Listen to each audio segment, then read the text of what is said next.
Noon lay flat over Rust Creek.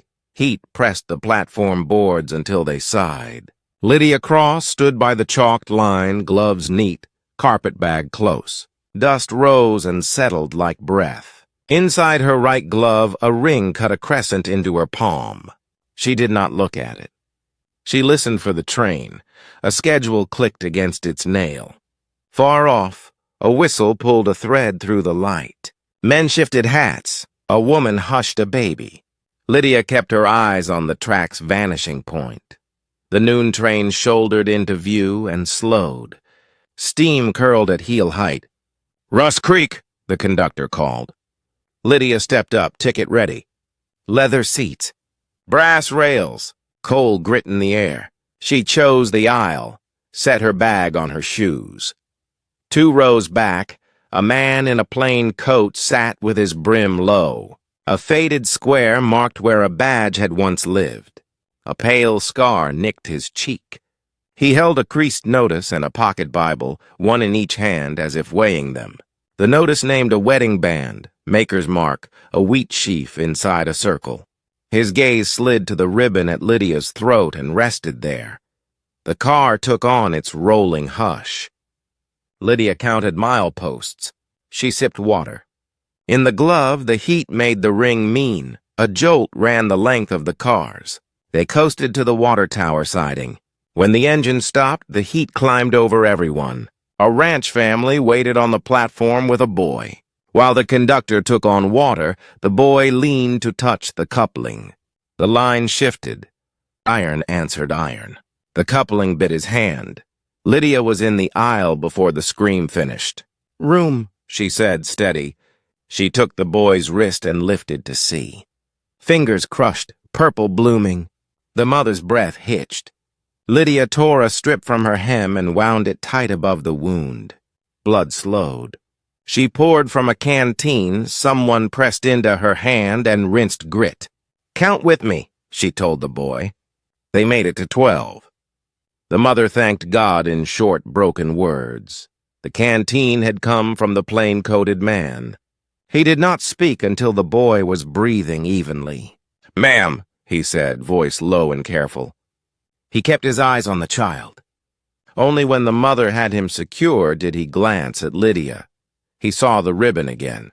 A rider in a storm-stained duster climbed aboard from the tower ladder and took a seat mid-car. He shook ash from his hat brim. When he leaned, a folded pawn ticket showed in his inside pocket. His eyes were hard and busy. They counted hands, throats, and pockets. They landed on Lydia's collarbone and stayed. Lydia returned to her seat. Now that the boy was quiet, her own hands trembled. She set the gloves in her lap and breathed once. The ring needed hiding better than a glove. She untied the ribbon at her neck, brought the gold out, and set it on the cushion to clean blood from her fingers with the torn hem. Plain band engraving inside she would not read. Coal grit ticked the glass. She reached for the ring. The pocket Bible lay at her shoe, open to a psalm about a shadowed valley. She had not seen the man drop it, but there it was. 2 rows back, he looked away on purpose, jaw tight, to give her a choice. He did not claim the book. He did not claim the ring with his eyes. Thunder rolled far ahead. The air changed. Smoke under it, not storm alone. "Brush fire from old lightning," someone said. The conductor walked the aisle and spoke of track work and a cut they would take slowly. Passengers were to stay seated when the brakes hissed. His punch clicked like a cricket. Lydia slid the ring back under the ribbon and pressed it flat against her skin. "I meant to return it," she whispered to the space between her and the Bible. The man rose and crossed to the seat across the aisle, careful not to crowd. He set the Bible where she could see and kept his hat in his hands. "Will you let me help you put it back?" he asked, not an order. His eyes were tired, not unkind. The scar on his cheek said he had stayed on a hard road. She answered with one small nod. Glass turned the car into a mirror. The rider watched them in that mirror, tapping the folded pawn ticket against his breastbone, keeping the train's beat. The aisle smelled like hot iron and singed sage. The train eased into the cut. Earth rose on both sides, close enough to touch. Darkness shrouded the windows. Somewhere ahead, brakes began to whisper. The man leaned, voice above the hiss. "When the brakes speak," he said, "give me the ring." Lydia touched the ribbon once, and it could steady her pulse. The rider's boots scraped. The pawn ticket flashed. The car breathed in and held it now. The brakes took voice, long and even like wind through wire. Lydia felt the sound in her ribs. She unknotted the ribbon with fingers that would not quite obey. The ring lay against her lifeline, warm from skin. She lifted it a little, enough to show the man across the aisle, and the car's dim light slid over the engraving she refused to read. He has not reached it yet. He set his hat on his knee, opened the pocket Bible to a thin place where pages had worn at the corners, and made a hollow with paper. When the hiss deepened and the car's floor leaned, he moved his hand once, clean and unhurried. Lydia laid the ring into that hollow. His thumb folded the paper without a sound. The book closed. The ribbon lay empty in her lap. The rider in the storm-stained duster had risen to watch. The tilt of the car stole a step from him, and he set his palm on a rack to steady. In the mirror of the window, his eyes narrowed at the Bible, as if words could burn a print into gold. The pawn ticket edge peeked from his pocket and trembled with the breathing of the car. A stone clacked off the undercarriage. Dust sifted from the overhead rack. The cut tightened, walls close enough that scrub dragged the windows like fingers. The conductor had warned of track work, and he was there now, bracing his boot on the aisle and touching shoulders to calm them. "Stay seated," he said to the car at large. "We'll creep through and ease out." A baby began to cry in the next row. The sound fanned others, a cough, a prayer under breath, the ranch boy's muffled whimper as he leaned on his mother. Lydia reached across the aisle, tore another band from what was left of her hem, and folded it into a little square. "For his teeth," she told the mother. The woman slipped it into the boy's free hand to bite when pain rose. It helped. The boy's eyes settled. The man beside the Bible had not moved except to brace the book with his palm. He kept the cover turned down as if guarding a match in the wind.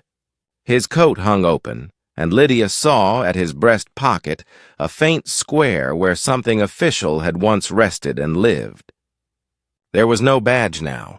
That absence made the space around him quiet. Smoke drifted through the cut, thin at first, then thicker. Not fire on the train. The smell was distant, old lightning's work, but it found the lungs anyway. Someone cracked a window. Cinders ticked the sill. Lydia tasted ash and thought of washing floors that would never come clean.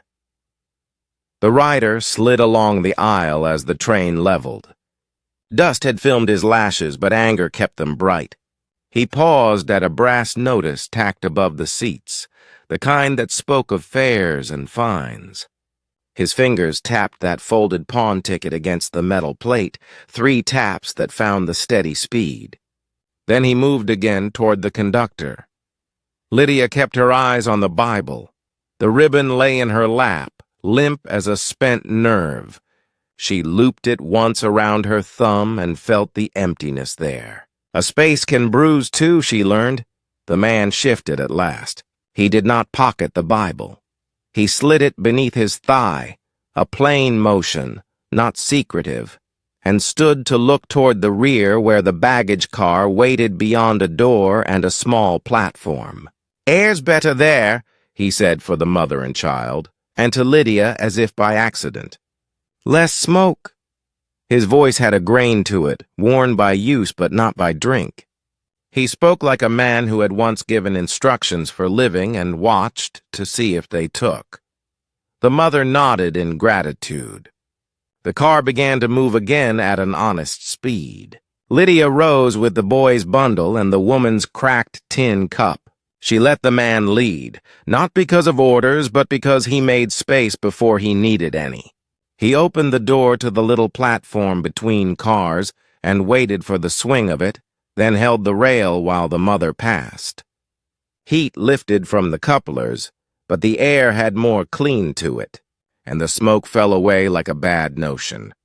On the platform, the world widened, sage dulling under a wash of ash, far hills with streaks of black, sky pale and hard. The rails sang higher out here. Lydia set the tin cup by her shoe and breathed until the tightness at her ribs loosened. The man looked at her ribbon and away, chore neat. "Next stop's Dry Ford," he said, eyes on the land. "There's a wire office. A safe." He did not lift the Bible. He did not force a pledge. "We can set things right from there." "We," she repeated, tasting the shape of it. He made no answer beyond the small set of his mouth, which said he meant to count himself among her tasks for as long as they needed counting.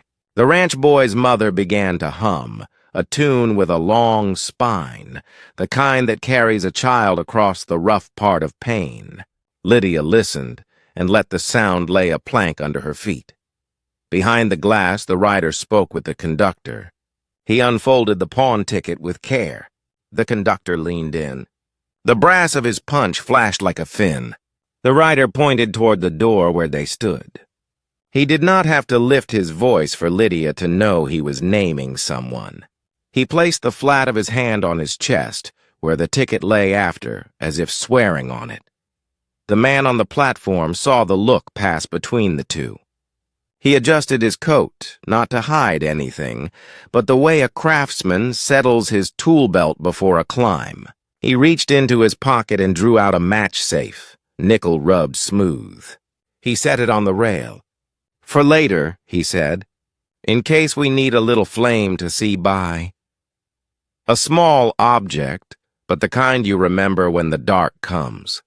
Lydia wanted to ask his name. The question rose, then found no voice. She looked instead at his hands, scar along the thumb, another pale line near the first finger where a blade had slipped sometime years back. He had done work that required steadiness. He had borne the cost of it. A jolt ahead ran through the train, but softer now. The car door opened behind them, and the conductor stepped onto the platform with the rider close. The conductor's hat brim caught a bit of ash and wore it like frost. His expression was officially empty, meant for all. He addressed the air more than their faces. "There's been word of missing property," he said. "A certain wedding band, maker's mark, a wheat sheaf in a circle." He looked at the rider's ticket and then at Lydia's throat, bare of gold. "We'll be asking for cooperation for a voluntary look through personal effects between here and Dry Ford." The rider's mouth did not smile, but something in the set of it approved of the word voluntary, the way a man approves of a nail that will hold exactly as much weight as he intends to hang on it. His eyes dipped to the man's thigh where the Bible's cloth just showed under him. He smelled a story in that book. Lydia felt the ribbon twine around her thumb again, an old habit made new in a minute. The man's hand rested near the match safe, quiet. He did not touch the Bible. He did not touch her. He waited. Wind took ash from a burned draw and spread it along the track like a thin veil. The platform shivered with speed. The conductor's punch clicked once against his palm. "We'll start at the rear," he said. "Baggage first, then forward." The rider stepped aside as if granting leave. His shadow edged Lydia's shoes. He had patience, and patience in a man like that carries teeth. The man beside her lifted the match safe and slipped it back into his pocket. He spoke low enough that it seemed he was talking to the wind. "When they open a door," he said, "they look where they expect to find things." His eyes tipped finally to hers. "So we'll set their eyes someplace else." The conductor reached for the baggage car latch. The Bible lay under the man's hand. The pawn ticket flashed and folded. The ribbon tightened around Lydia's thumb until it ached. Dry Ford slid along the platform like a breath finally let go.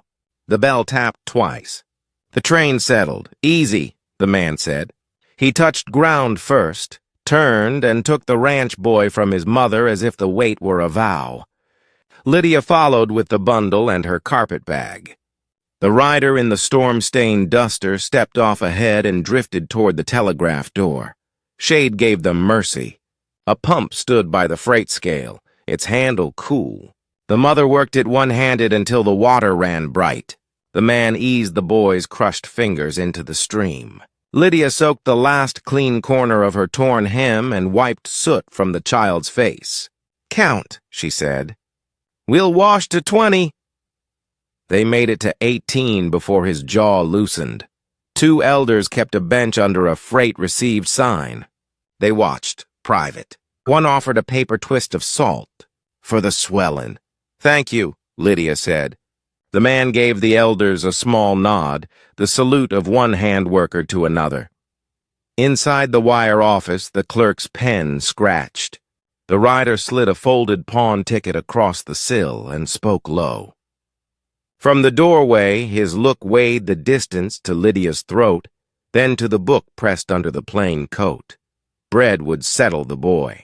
Lydia broke the end of her loaf and softened it in pump water so it would go down without the mouth's help. The boy took it, and his mother's shoulders dropped an inch. The man kept the stream on the wound. "Name a colt," he told the boy. "Think how its ears stand." "Sparrow," the boy said through his teeth. "All right. Keep Sparrow standing." The trick held the child until the sting backed off. A stray dog crept from under the coal bin, ribs counting themselves. It stared at the man, waiting for a rule. He did not move. Lydia set a crumb by the pump base. The dog nosed it without sound. A woman with a wash basket paused. "You need carbolic?" she asked, chin toward the boy's hand. "If you can spare it," Lydia said. "I can." She poured onto a clean rag and left the bottle. The sting made the boy hiss. He held still because the man's gaze was steady. The conductor came off the baggage car with a ledger and a public face. He warned that wire traffic would be slow. Lightning had burned poles west. He thanked Lydia for stopping that spark in the baggage car and moved on. The rider finished at the window and leaned his back against the office wall, message folded. He wanted them to come to him. Patience lived in him like a blade wrapped in cloth. The mother prayed under her breath. Lydia rinsed the rag and dabbed again. The man offered the dipper after the mother drank. "Two matters," he said, not quite looking at Lydia. "Care for the boy. Put back what isn't ours." His fingers tapped where the Bible rested under his coat. He did not touch the book in public. Lydia's ribbon had found her wrist. She wrapped it once around her thumb and felt the ache the ring had left. "First things first," she agreed. The stray dog settled near their shoes. One elder nudged the Bible with his cane. "Son," he said to the man, "you dropped your book." "I aim to keep it close," the man answered. "Best do." The elder's eyes warmed when he looked at Lydia. "You keep that courage close." 2. Lydia tucked the ribbon into her glove and laid the glove in her bag. The shape of their day made a rough sense. Water, cloth, bread, a book with something inside it that neither would betray to a crowd. "Wire office," the man said. "We'll place it with a receipt to the name it belongs to. Then a message to Rust Creek to make the strongbox right. And if he," she did not name the rider, "claims it first, we keep our pace." He lifted the boy again. "Slow enough to keep truth with us." They moved, the mother with her bundle, Lydia with her bag, the man bearing the child. The dog followed 3 paces back. Inside, the clerk glanced up. The rider's folded message lay like a small oath on the counter. The man set the Bible down with a touch that made the cloth sing against wood. "Sir," he said to the clerk, "we have a deposit to make and a wire to send." The clerk looked from the seal on the flyleaf to Lydia to the child, then to the rider's face, then back to the book. He pushed the ledger and opened the slot. "State the name you mean to make it right to," he said. Lydia drew breath. Outside, the bell rang once for departure, twice for patience. The rider angled nearer, palm ready to lay his pawn ticket beside their honesty and see which weighed more. The clerk's pen hovered. Lydia opened her mouth, and the room held its breath with her. The clerk's pen hovered. Dust drifted through the doorway and settled on the blotter. Lydia felt the room wait for her mouth to move. "Make it to the Rust Creek station, agent," the man said, steady. "Held in safe for the lawful owner, subject to proof." His hand rested near the Bible. He did not touch it. The clerk nodded, glad for plain words. "Remit to station agent, Rust Creek," he said as he wrote. "Reference notice of stolen wedding band, wheat sheaf and circle." He paused. "Return name?" "Cross," Lydia said. "Lydia Cross." She added, "Care of coach 3 westbound." The rider leaned on the counter with his back, counting exits. He slid his pawn ticket into view a finger's breadth. "You might note an alternate claimant," he said. "Maker's mark matches a piece I lawfully hold." The clerk looked from ticket to ledger. "Sir, proof is engraving. You know the line?" The rider's eyes cooled. "It can be read by the owner," the clerk said. "Not by me." The telegraph key clicked without hurry. The clerk filled a receipt, signed it, and slid it across. "Entry number 13.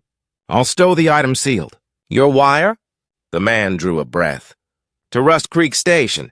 Text. "Ring placed in Dryford office, safe under receipt 13. Claim by engraving only. Advise the boarding house and agent. Signed." He paused, then finished. "Caleb Reed." The name sat on the counter. The rider's gaze ticked to the faint square on Caleb's breast, where a badge once lived, and to the scar on his cheek. The clerk wrote, then looked to Lydia. "Message for you?" "To the boarding house keeper at Rust Creek," she said. "Credit my room from the coin with this wire.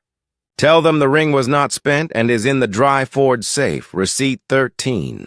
I will return to answer." Caleb set the Bible on the scale pan. He opened to the thin place. Paper had been folded into a pocket. He slid the book toward the clerk. "For your hands only." The clerk threaded a string seal through the end papers and tied it with wax-stamped Dryford Depot. He wrote 13 on the string, bagged the book, turned to the safe, and worked the dial. The gray bag went in. The pawn ticket whispered. The rider folded it away and smiled. "Tidy work," he said. "Tidy saves trouble." Outside, the bell tapped once for ready, twice for wait. Caleb pocketed Lydia's copy. "We'll reboard," he said. "Sit near the rear and keep quiet." Lydia nodded.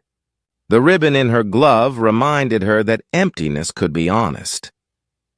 The rider pushed off the wall. "One matter left," he said. "A deputy's on his way. It's neighborly to let the law see what's been sealed." The clerk's jaw moved. Public conscience sits fine. Seals sit finer. Boots on board sounded. A deputy stepped in with ash on his shoulders. His badge threw a square of sun across the timetable. He took in the room at once. "Afternoon," he said. "Got a wire about a band taken from Rust Creek. I'm to take statements and look at any object that might be it." Caleb did not square to him. He stepped so that the mother and boy were a distance from the badge. "You'll get your words," he said. Items sealed to protect both sides. "Receipt 13. The deputy tipped his hat to the mother. He looked at Lydia, then the ledger. "Miss Cross." She held his eye because shame had already asked for enough. The rider shaped something like sympathy. "Spare folks bother, deputy. Open the seal, read the mark, and let the right person carry the ring out today." The clerk touched the wax. "Safe policy is owner's proof first. And if the owner stands before you?" the rider asked. "Then words come before wax," the clerk said. Caleb's gaze rested on the badge. He spoke low. If you aim to uphold policy, stand by it now. If you mean to bend it, say that plain. Silence measured itself. 3 clicks of the key, 1 scrape of a boot. Outside, the bell rang again. The deputy breathed. Policy holds, he said. Statements. No seal broken unless engraving is spoken first by the claimant. He looked to the rider. You speak it? The rider's attention slid to Lydia's bare throat. I might, he said. Given a quiet room. Speak it here, the deputy said. The rider's smile thinned. Another time then. Caleb moved his hand to the door. We're done. The deputy did not stop them. He wrote names and underlined receipt 13. Don't leave town before sundown, he said. The bell gave the platform back its pulse. Time leaned toward the train. They stepped into the glare. Lydia kept close to Caleb's shoulder as they reached the steps. The rails hummed beneath their feet for anyone. At the car, the rider called without raising his voice. Dryford's a long afternoon, he said. And I don't tire easily. The platform boards answered like a drum. The train waited, and the day did too. Dryford held the heat. The train rolled on without them, bell fading toward burned hills. The deputy had written their names. Don't leave town before sundown. Caleb set the ranch boy under the freight awning. Lydia freshened the bandage and wiped soot from his face.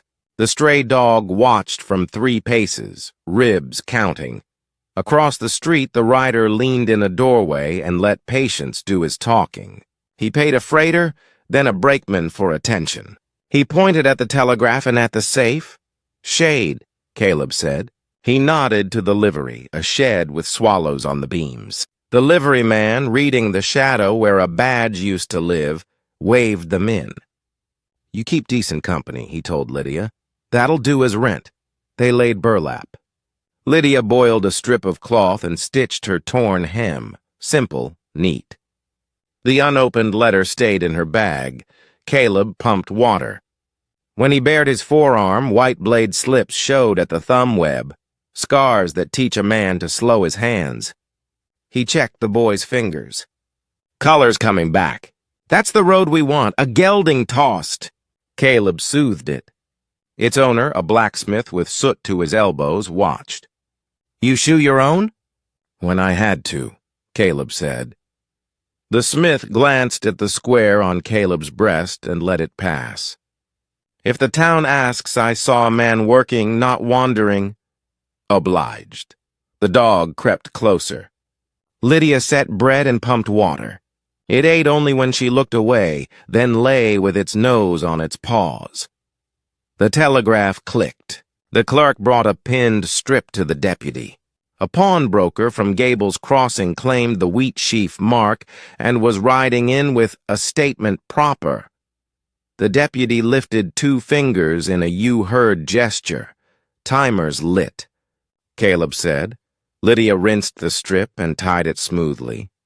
Then we spend the hours right. She set a washtub, warmed it.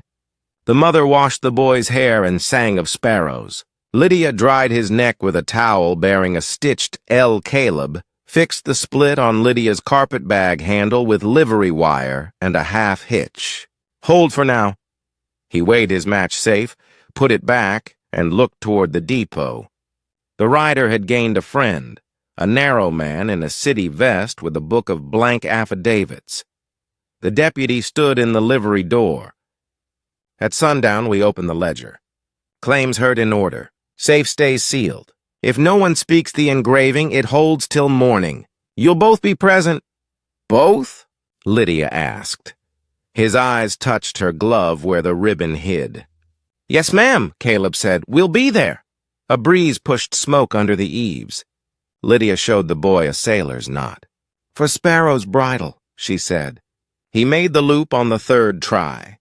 Caleb's gaze fell to the letter. He didn't ask. He set a tin cup by her knee. Drink, she did. Thank you. He rolled his sleeve. The scar on his cheek pulled when he smiled faintly. I left a place wrong once, he said. Didn't break the law.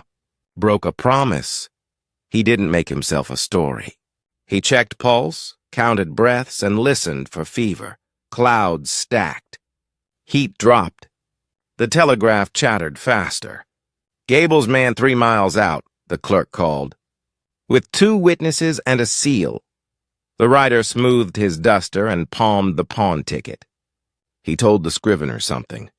The narrow man nodded. "Threat announced," Caleb said. "What do we do?" Lydia asked. "Keep dignity first, then plan." He picked up the rasp the smith had left. Harmless, useful, visible. A man at work is hard to paint as a villain. Lydia stitched her hem. The ribbon lay cool against her wrist, empty and honest. The church bell struck. The deputy called from the depot steps. "Sundown hearing at the office." "Claims by order of arrival." The rider pushed off his post and smiled without warmth. "Time favors the prepared," he told his scrivener. Caleb met Lydia's eye, then nodded toward the church. "We'll walk by the shade," he said, "and we'll bring the boy." He lifted the child. They stepped into the street.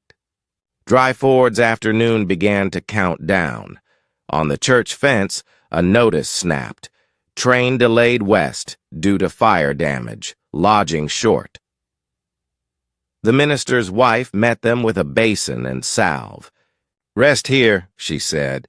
Caleb scanned the road. A dust plume moved. 3 riders, one with a leather case to hold a seal. He measured the distance to the depot, safe and wire window. He set the match safe on the porch rail. The dog settled at Lydia's heel. She smoothed its head once and let her hand fall. The sun slid lower. The town narrowed to yards between the church and depot, where evening would decide what kind of mercy it would allow. "Stay near," Caleb said. "When the ledger opens, we stand quiet and hold to truth." "And if truth isn't loud enough?" Lydia asked. He looked at the safe door, the bandage, pale sky. "Then we make room for it," he said, "until it is." Lanterns bloomed along the depot porch as sundown gathered. The deputy stood by the office door with the ledger in his arm and the safe behind his shoulder, wax seal unbroken, 13 written in a careful hand. The clerk set a blotter, a sand shaker, and 2 pens. Caleb brought the ranch boy and his mother to the bench beneath the eave. Lydia stood beside them, carpet bag at her boot, ribbon hidden in her glove. The stray settled at her heel. Across the way, the rider arrived with his scrivener and the pawnbroker from Gable's Crossing. Coat brushed, seal case tucked like a bird cage. 2 men with them wore town vests. They took the bottom step and waited. The deputy lifted his palm. "Sundown hearing," he said. "Claims on 1 item, a wedding ring, wheat sheaf mark. Policy is engraved and spoken first by the rightful owner. No seal opened otherwise." His gaze ran the porch. "1 at a time. We keep decent." He looked to Lydia. "Miss Cross, you were first to bring word." "Speak your part." Lydia kept her hand still. "I removed the ring from a boarding house strongbox to buy a ticket," she said. "I did not spend it. Mr. Reed placed it sealed in the office safe, receipt 13. I intend to return it to whoever proves it's theirs." The minister's wife set a lantern on the sill and gave Lydia a small nod. "Not a claim," the deputy said, pen marking the margin. "A statement." The rider smiled without heat. "Then we'll have a claim." He tipped his chin to the pawnbroker. Gable's man set his seal case on the counter. "I hold a ticket representing a ring pawned for lawful debt," he said. "Maker's mark, Wheaton Circle. I have witnesses." The scrivener opened a blank affidavit. "Engraving?" the deputy said. The pawnbroker spread his hands. "My duty protects clients. I can attest that he piece bears an inscription. Policy's clear," the clerk said. "Speak the words or stand aside." The rider leaned into the lamplight. "Be reasonable. Let the deputy view the engraving and confirm it against private testimony." Caleb's voice carried without raising. "Private testimony can follow public honesty." "We're not moving the pillar," eyes turned. The square at Caleb's breast, where a badge once lived, drew a hush. Gable's man tried another road. At least allow a visual on the maker's mark. "Proof by the wrong door," Caleb said. "We keep the right one." An elder on the bench spoke, brief and sufficient. "Policy keeps poor folks even with rich ones," he said. "Leave it be." The rider's patience showed its teeth. He stepped closer to Lydia, not touching, and let his voice round for the porch. "End this quiet," he murmured. "Say you saw the engraving." "Repeat half a word." Lydia met his eyes. "I refuse to read it." Caleb shifted so the rider had to look past his shoulder to see her. The dog stood between Lydia's boots. The deputy tapped the ledger. "Claimant 2, he said. "Any person speaking the engraving?" Wind brought burned sage through the porch. No one spoke. "Then we adjourn." The deputy closed the ledger halfway. "Seal holds until morning. At sunup, if no owner speaks, the item stays impounded and a town notice rides." The rider's jaw clicked like a latch. "Dawn, then," he said. Movement broke at the street's edge. A ranch hand. "Fires hopped the gulch," he called. Winds turned. "Coal in town if we don't drag a line." The porch changed shape. Men reached for shovels all together. The deputy set the ledger down and took a lantern. Caleb looked at Lydia. "Work first," he said. "Mercy keeps better in a town that stands." He pressed the match safe into her palm. "Light for the pump crew," he said. "Keep the mother and boy by water." Lydia tucked the safe in her pocket and moved with the women to the pump, where troughs waited and buckets opened. The minister's wife parceled tasks quickly. "Burlap there, waterline here, children to the church." Caleb took a shovel and fell in with the first row toward the dark edge where grass met boards. The rider went too, but his eyes kept finding the depot door when smoke made them private. Cinders came like errant bees. Lydia struck the safe and lifted flame to a wick. Lanterns leaped alive. She soaked burlap, wrung it, and passed it down the line. A gust threw a sheet of sparks. Men beat them with wet sacking. Fire lay itself down, rose, and lay down again. The town found a rhythm. Shovel, slap, breathe. Pass, pour, pray. Through the smoke, Lydia saw Caleb's back, the set of it like a door braced with a timber. He turned once, met her eye across heat and distance, and in that glance she felt a plan still alive under the work. The gust eased. The deputy's voice ran the line. "Hold fast," then water. Then watch. The hearing would come again. So would the men who wanted shortcuts. Night took a slow breath, and Dry Ford held its ground. Night laid its weight on Dry Ford, then handed it back in pieces that people could carry. Work shaped itself into rows and buckets. The pump clanked. Lanterns cut small halos. Sparks crossed the street like startled birds and vanished under wet burlap. Lydia kept the line fed. She dipped, wrung, and passed. The minister's wife moved beside her, quiet as a hand on a fevered brow. The ranch boy dozed against his mother's skirt between trips with the dipper. Sparrow, the colt in his mind, stood as promised.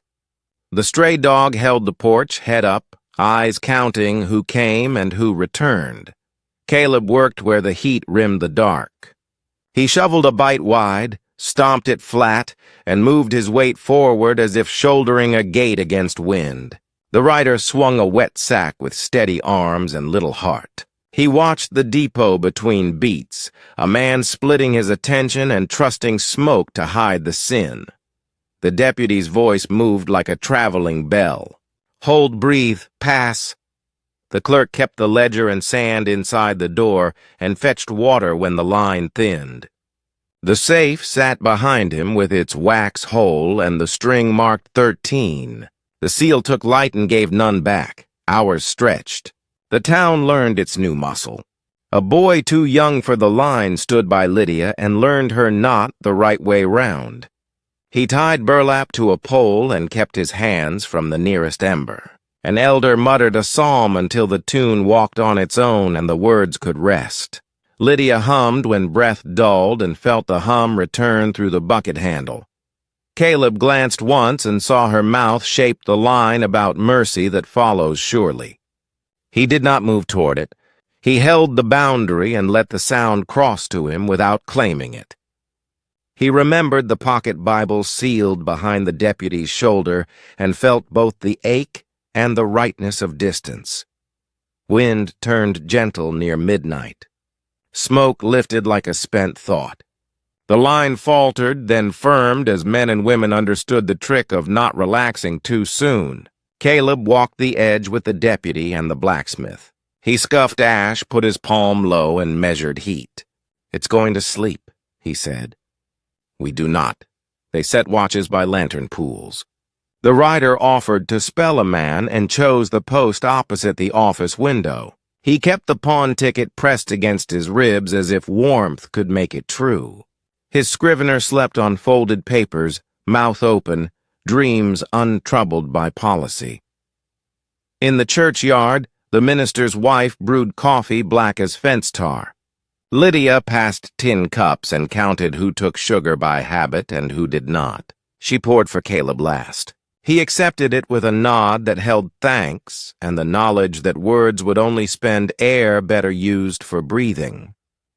"Sit," the minister's wife said, and Lydia did for 3 minutes that felt like more. She unpinned her hair and shook ash from it, then pinned it back in the plainest way. The ribbon lay in her glove, quiet. Empty had a body now. It did not accuse. Caleb joined her edgewise, knees muddy, palm nicked. He checked the ranch boy's hand again. The swelling had settled like a rough map under the skin. Color held. "You stitched your hem straight," he said.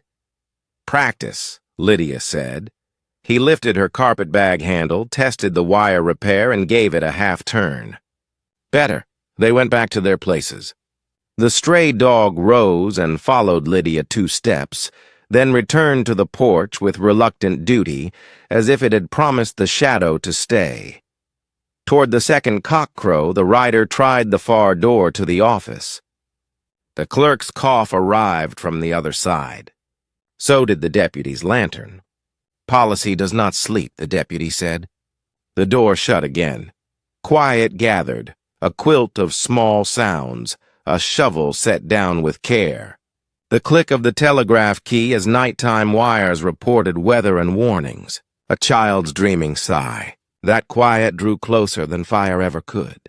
Lydia felt her chest loosen around it.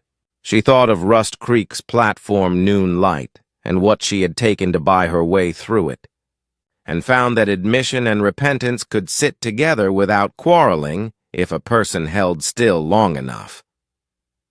Caleb walked a last circuit. He spoke to horses under his breath.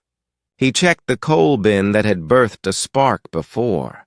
He opened the match safe, found enough wicks to see the town to dawn, and smiled once without showing teeth. The square at his breast where a badge had lived felt less like an absence and more like a scar that had decided to harden and hold. The minister's wife touched Lydia's sleeve. "You kept people steady," she said. "You'll keep yourself," Lydia nodded. She did not trust her voice, and silence did not mind the courtesy. A gray seam showed along the east. Lanterns looked shy in it. Ash softened underfoot. The deputy rolled his shoulders and stretched his neck. The clerk wiped the counter, put out a clean blotter, and set pens. He polished the wax stamp with his cuff until 13 seemed to glow. The seal was what it was. A promise without drama. The rider washed his hands, slicked his hair, and woke his scrivener with a toe. Gable's broker stepped from a boarding house across the road, collar crisp, eyes hungry. 2 witnesses followed, hats level. They had slept and did not smell of smoke. Caleb wiped his shovel, leaned it against the porch, and looked toward the church. The ranch boy woke and flexed. "Sparrow's ears still up," he said, proud and tired. "They'll do," Caleb said. He poured Lydia a dipper from the pump. Water tasted of iron and ash and work. It tasted like the inside of a vow. The deputy lifted the ledger. "Sun's up," he said, and the bell in his voice matched the thin light on the safe door. "We convene." People gathered as if for a first service. Hats came off without ceremony. Feet scuffed clean boards. The clerk stood squared to his counter. The seal sat between daylight and duty. Lydia took her place with the ranch boy and his mother. Caleb stood half a step forward, plain as an open hand. Hooves sounded on the far road, fast. Not the measured trot of a town man late for business. A lean, ground-eating run. Dust threw itself aside. A rider came hard from the Rust Creek direction with a stained satchel and a wrapped parcel tied flat against his breast. He did not slow until the horse's breath smoked in the morning cool. He swung down and caught the rail in one hand. His voice came rough with miles.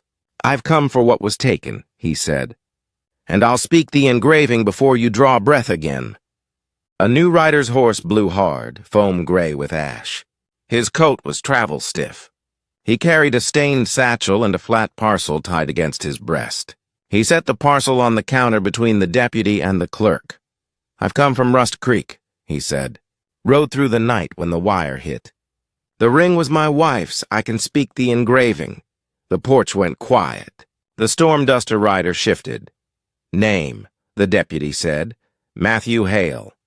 The clerk wrote Hale Matthew and dusted the line.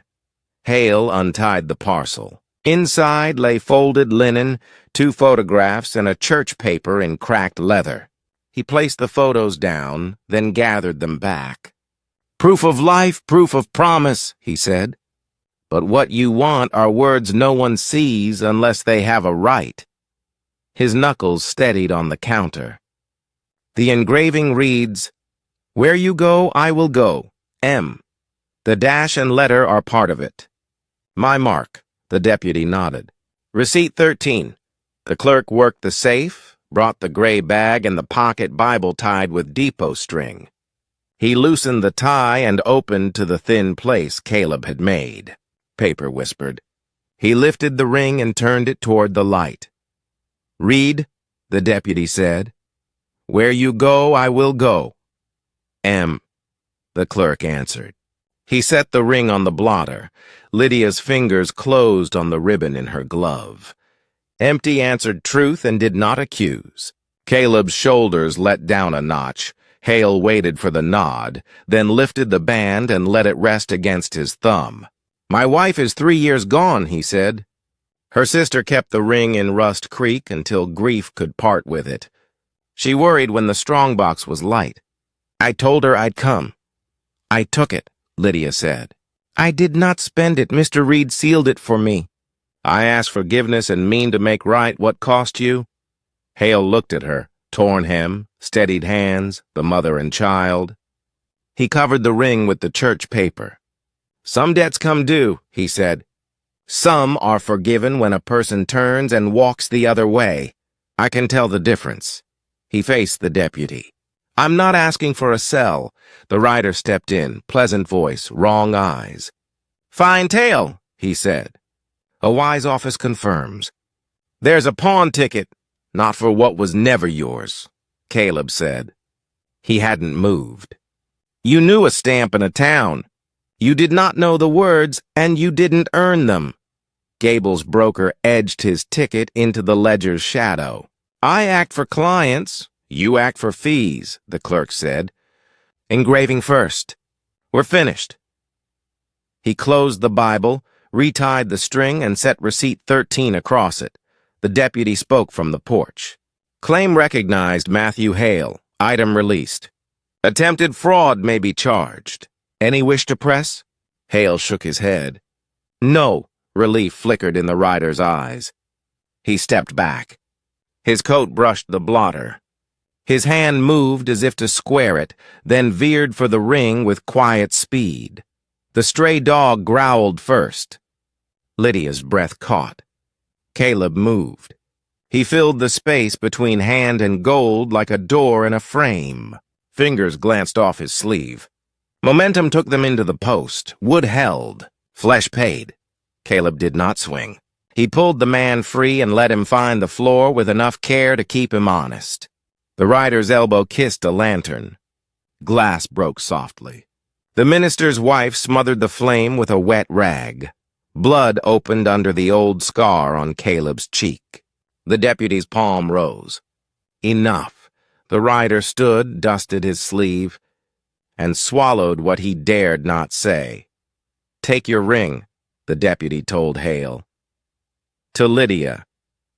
"Ledger notes you returned what you took and stayed to do it right." Lydia bowed her head. Her glance slid to Caleb's cheek, red threading white. Hale slipped the ring on his smallest finger. He stowed the photographs, tied the linen, and faced Lydia. "There's train fare in my kit," he said. "Use it to go back and speak to the sister whose box you opened. Do it with your head high." "I will," Lydia said. Caleb swayed a fraction. He caught the rail. The cut watered his eye. "Sit," the minister's wife said. "You stood long enough." He let Lydia guide him to the bench. The stray paced them like a shadow. Behind, the scrivener gathered blank affidavits. The broker closed his seal case. The clerk rewaxed a clean string across the Bible's tie, though it held no gold. The deputy blew sand across the last line. "Town business is done," he said. Cool wind moved along the street like water in a ditch cut straight. The sun cleared the black hills. Lydia pressed a kerchief to Caleb's cheek and watched red slow under white. "Hold still," she said. He did. In his pocket, the match safe clicked once. In her glove, the ribbon lay still as a vow meant to be kept. Caleb let the bench hold him while the minister's wife cleaned the cut. Lydia steadied the bowl and warmed the water with her palms. Ash made pale lace on the steps and blew away. "This will sting," the minister's wife said. It did. Caleb did not flinch. Lydia folded a clean kerchief and pressed. Blood slowed under white like a creek after a flood. Matthew Hale stood near, the ring safe on his finger. "There's fare enough for two," he said. "Take it and be gone before someone makes a lesson of you." Lydia looked at the depot where the clerk re-waxed the Bible's string. "I'll face Rust Creek's keeper," she said. Not with excuses. With facts and with coin for what worry cost her. Caleb touched the bandage knot, testing. "We'll go together." Simple words set like a beam. The deputy closed the ledger. No charges.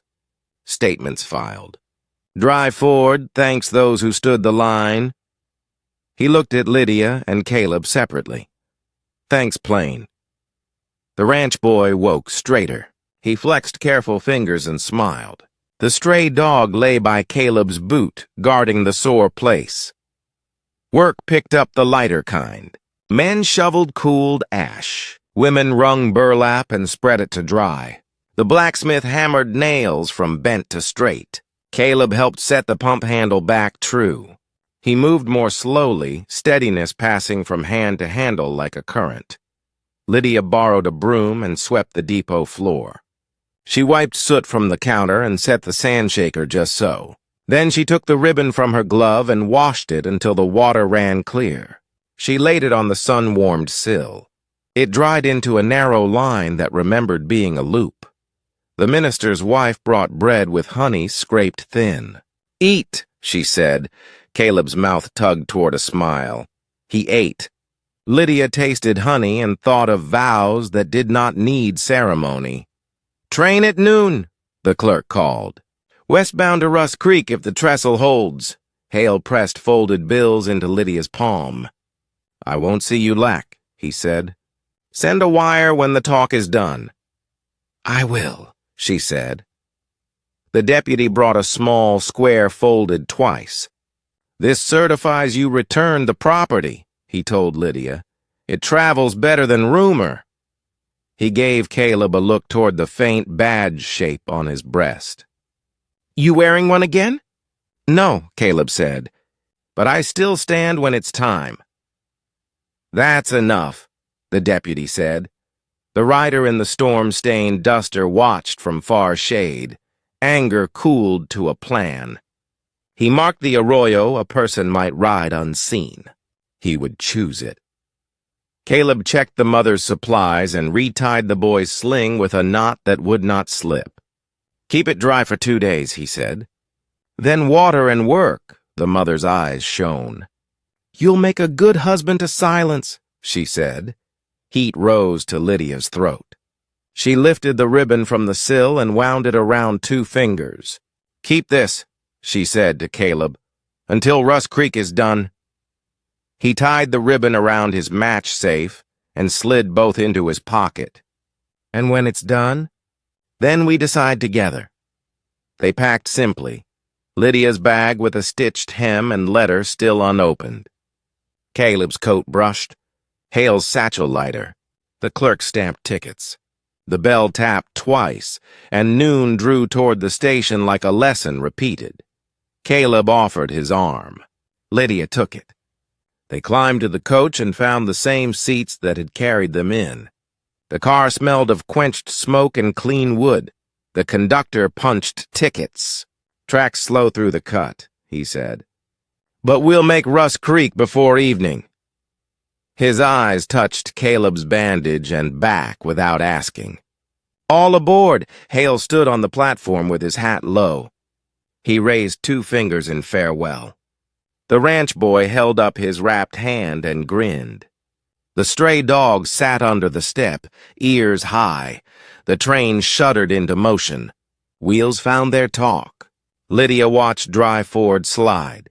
Church, pump, livery, the safe behind glass, the porch where night had turned them into a kind of we. Land widened. Hills showed black scars clean against noon. Cinders lifted and settled. Caleb set the match safe on the seat between them. The ribbon made a bright thread around the nickel. He folded her certificate and placed it under the lid. A pledge, he said. A light we can carry, she answered. They did not speak for a long mile. Silence did the work that words might bruise. Ahead, the track curved where the cut had held heat before. The car leaned easily. In the windows dim, glass made a mirror. Far back and low on the land, a lone rider turned into the arroyo where a person could travel unseen until the last minute. The brakes sighed once as if remembering. Noon brightened. Rust Creek waited beyond the line of heat. Wind combed the grass along the right-of-way in strips. The ribbon around the match safe shone like a promise meant to be tested. Rust Creek rose out of the heat like a town remembered. The platform board squeaked. Noon laid a hand on everything and did not lift. Lydia's chest eased at the sight of the station door and chalked schedule. Caleb kept the match safe in his palm, the ribbon bright around it. When the brakes sighed, he set it on the seat. We return what isn't ours, he said. I know, Lydia said. They stepped down. The station agent came, wiping ink from his fingers. He saw the certificate in Lydia's hand, read the first line, and let relief pass like a breeze. You put it right. With help, she said. Boarding house keeper's upstairs, he said. She sleeps with a chair against the door. They crossed. Caleb moved the chair gently. The keeper opened when Lydia spoke her name. Small and fierce, hair in a kerchief, she held the key like a bead. Lydia offered the certificate and receipt. The owner spoke the engraving and took the ring. I brought you worry instead of rent. I'll work it off. The keeper read the papers and the set of Lydia's mouth. She laid the key on the table. You'll work, she said. Not because I need it, because people should see you walking in daylight. Caleb stood in the doorway, a board that held but did not block. The fresh line under his old scar did not ask for pity. The keeper saw it. "You bled honest," she said. Lydia told what needed telling. When Matthew Hale spoke the words in the telling, the keeper's mouth softened. "I liked his wife," she said. "She would have liked you." They set right small things. Lydia scrubbed the strong box and dried it in the sun. Caleb planned a splinter from the chair leg. The agent brought a better lock. The stray dog from Dry Ford found them and lay in the step's shadow as if the story had saved a place. Afternoon leaned. Heat loosened. At the water yard, Caleb listened for a sound that did not belong. He heard it. A horse in the arroyo, breathing like a runner who wants a back door. He set the match safe in Lydia's palm. Time. She slipped off the ribbon, looped it around the shed latch and pump handle, then back, a figure 8 with the sailor's knot the boy had learned. She wet burlap and draped it, a quiet net. The rider came in a city vest, smiling, dusty. "I've come for statements," he said, "and to return a church paper left in my keeping." "The paper lives at Dry Ford," Caleb said, "where anyone can see its string and number 13 if they ask without lying." His eyes slid to the shed, the pump, and Lydia's hands. He reached because his kind cannot help reaching. The ribbon tightened. The pump came with it. Wet burlap fell over his wrist like a farmhouse trick for catching a hawk without breaking its wing. He swore. Lydia pulled once. The knot yielded. Caleb stepped in, no fists, just steadiness, and took the elbow as if guiding a drunk from a ditch. The deputy from Dry Ford, who had ridden Noon's train half expecting this, stepped from the water car with the conductor. He set his hand on the rider's shoulder. "You're done, for today and for here." Witnesses arrived. The agent ink-fingered, the keeper with the key, 2 elders who had ridden west to see how the story ended. Public opinion has weight. The rider learned it. "You can't prove intent," he tried. "I can prove patience," the deputy said. "That's enough." He nodded to Lydia and Caleb. "You've got living to do. We'll walk him to the next town, which is quiet." They watched dust take the rider east. Evening drew a line across Rust Creek. Wind carried bread. The keeper stood with 2 plates. "Eat," she said. "Then take the empty chair off your door and leave it on the porch where God meant chairs to be." The stray folded at Caleb's boot. People passed, letting their eyes rest a moment to say they knew and were done knowing. Lavender edged the sky. Caleb set the match safe on the sill. The ribbon lay beside it. "There's a road that forks here," he said. "I'll take yours if you'll take mine." She did not ask him to name the roads. "We'll make one," she said, "out of 2. He halved the ribbon with his pocket knife. He threaded 1/2 through the match safe's hole and gave the other to her. She looped it through the strongbox key's strap and tied the knot that holds a colt's bridle true. No vow, only a making. Night touched windows. From the church, thin singing crossed the platform, the line Lydia had hummed to keep the bucket steady. Mercy followed surely. They sat until the boards cooled.